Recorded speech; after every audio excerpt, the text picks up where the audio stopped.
Welcome back. Once again, this is your English teacher Himanshi ma'am. So students, this is your video lesson number 4. Till the previous video lessons, we were doing the discussions related to the stanzas of your poem I Can't Remember. In today's video lesson, we will discuss some key points related to this poem and then we will move ahead with the question answers. Okay, so for me to do any of that, you also have to do something, which is like, share, subscribe. So students, please quickly click on the bell icon if you have not. Like all my video lessons on my YouTube channel and share my video lectures with as many people as you know. Keep on sharing, keep on liking. With this, time to pay attention on your screens. Class 8 English Course Book Chapter 7 I Can't Remember Poem Poet Anonymous. Please note down all the details in your fair registers. So students, now today we will be discussing some key points of this poem. In the previous video lessons, we have already understood the meaning of all the stanzas one by one. Today, let us sum up this poem in the following key points. This poem reflects a person's realization of being in old age and accepting it with humor and grace. Our speaker never ever showed any kind of regret or grief that she has turned old now. Instead, she makes us laugh and smile with her actions. It reminds us of the old ways of communication, which were through the mailing of letters, which is truly a lost art today. In today's digital world, we hardly see anyone practicing the art of writing letters. But in this poem, we are again reminded of this wonderful way of communication.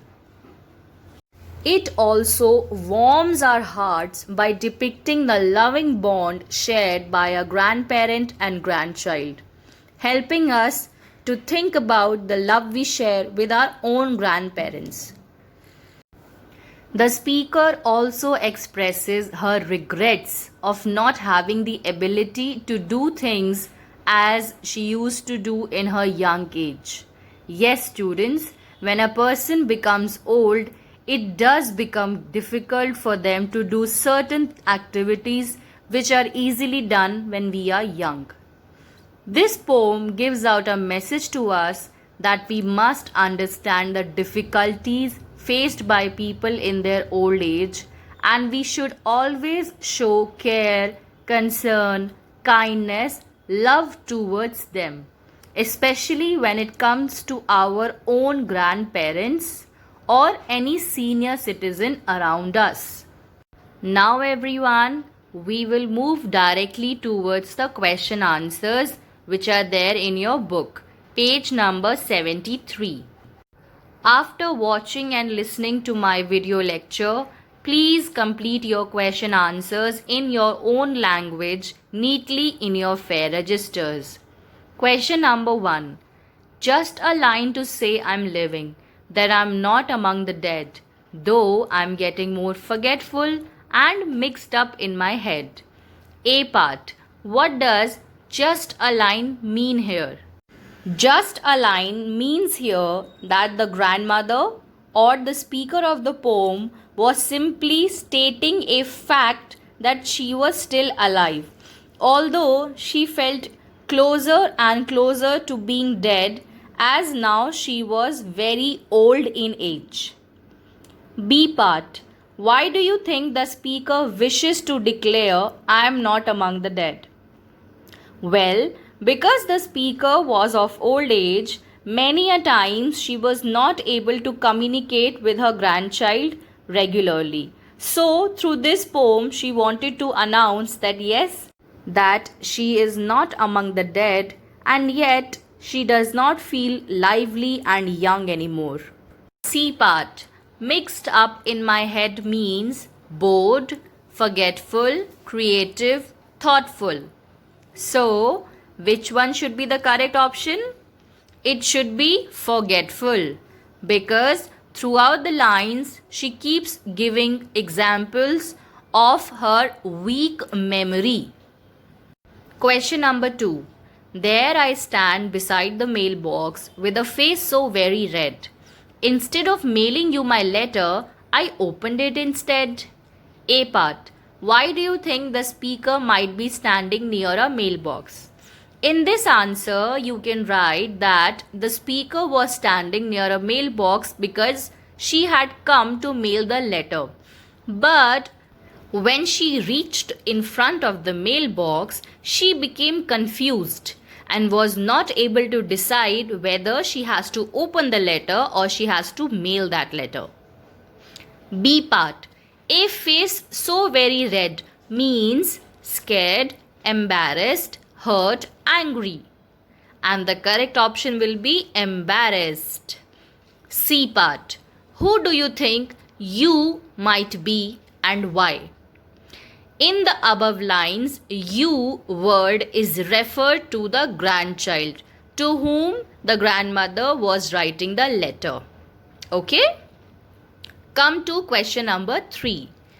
Based on your understanding of stanza 6 and 7, A part. State any 2 things about the person the speaker is writing to. In the answer, you can write the speaker is writing the letter to her grandchild, number 1. Number 2, she dearly loves her grandchild with whom she has the relationship of exchanging letters. B part. Identify this issue that most elderly people face today. The issue which most elderly people face today is that often they have a lack of communication with their grandchildren and they are not able to express their feelings and love with their grandchildren. Question number 4. Do you think the speaker in the poem is complaining or has accepted the condition he or she is facing? Students, we have just discussed this point in the key point section that the speaker never made any kind of complaint regarding her old age. Rather, she has accepted her condition gracefully with humor. Number 5. The poem comes across as a humorous one, but the issue it deals with is serious. Justify. Yes, students, it is absolutely correct that the tone of our poem is funny and humorous, but the issue is serious. And the issue is of being an old person, not being able to remember things, having poor memory, having lots of health issues, and having a poor relationship with your grandchildren if not maintained properly. So yes, in this answer also you can write that the issues that are told through this poem are serious, related to the old age problems faced by people, but the poet has used this poem to express all these issues in a very comical way. Okay students, with this we also come to the end of the chapter.